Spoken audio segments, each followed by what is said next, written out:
Potter's Journal. We're here today at the Southside Historic Village in Hookstown, PA, the southern part of Beaver County, western Pennsylvania. An old corn crib here,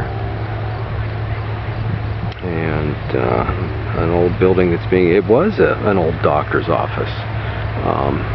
Collected and brought into the grounds. On the other side of the gazebo, I installed an herb garden over the past couple years, and still have a few bits yet to do. Beyond that, a small general store, the bread oven, and they're always just having two at a time up there. Beyond that, an herb garden where I put in a lot of heirloom vegetables, and a few good novelties. Cabin. I'm not the one at the village that knows the names of all these places and their history, but there's a barn up there and the schoolhouse. I'm working here in the Artisans Annex off of the blacksmith shop.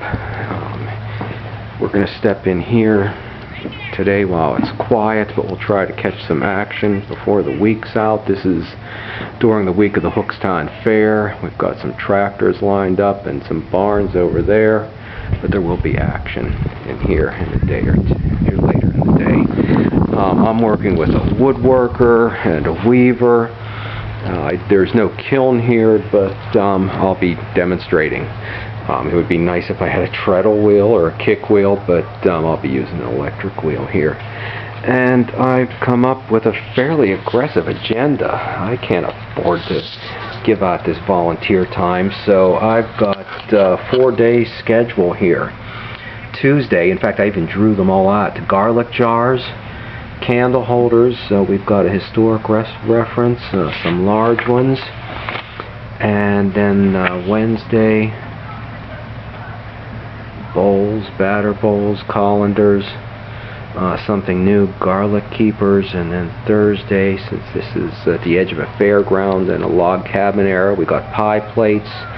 And then I'll finish the week with 30 bowls and some dinnerware set things, samples. Saturday I'll either finish things up or maybe do some more pieces, but yeah, day one, it worked out. I might be able to, the goal is to make 100 pots this week, and I used to be able to make 100 in a day, although that was a 10-hour day. A historic reference, yeah, we'll catch up with that later, but so I got the garlic jars done day one. Actually day two, it took forever getting the holes in them, and a day ahead of schedule with the lids. I moved those up to Tuesday.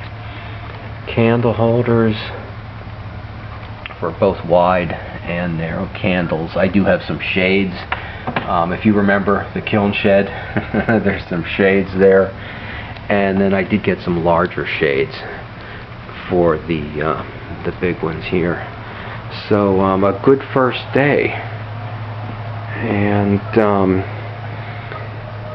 yeah, so I may be able to make that 100 pots in a week. Yeah, I once did in a day. When I was working for this guy, Westerwald Pottery, Scenery Hill, PA, I could do 100 in a day, although that was a 10-hour day. The owner, Phil Schultenbrandt, I just found an article in Ceramics, an old Ceramics Monthly that he did on a, what was the guy's name? Larry Rumble. Let me check that out. Okay, I lost the page. Yeah, 1800 something. He could make 300 in a day, so I don't think I'll ever meet that. One of the forge guy's kids made some pieces last year. I found an old kiln, electric kiln, and I've got their pieces in here, so we'll look at that later in the week. Stop back and see if I can meet this week's agenda, 100 pots.